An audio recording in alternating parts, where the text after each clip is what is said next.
Quando 10, 15 e forse anche 20 anni fa qualche studioso affermò che la vera questione mondiale del terzo millennio sarebbe stata l'acqua, pochi si scomposero.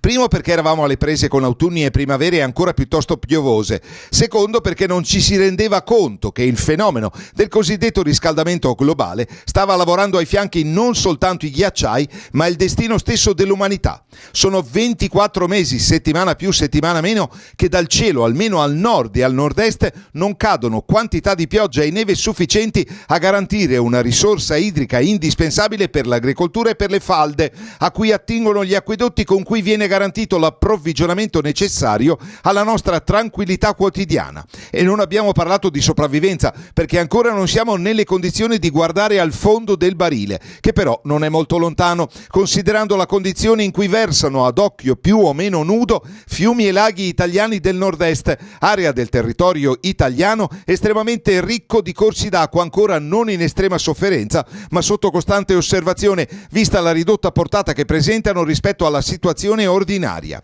A livello istituzionale, la Regione Veneto ha un organismo che si chiama Direzione Difesa del Suolo e della Costa, il cui compito è gestire la risorsa, stabilendo le priorità. Prima il consumo domestico, quindi l'irrigazione dei campi, infine la produzione di energia e la soddisfazione delle esigenze turistiche. Ordinanze ne sono state diramate praticamente da tutte le autorità locali, che hanno provveduto a spegnere fontane e proibire l'uso indiscriminato dell'acqua per lavaggi d'auto o per riempire piscine private.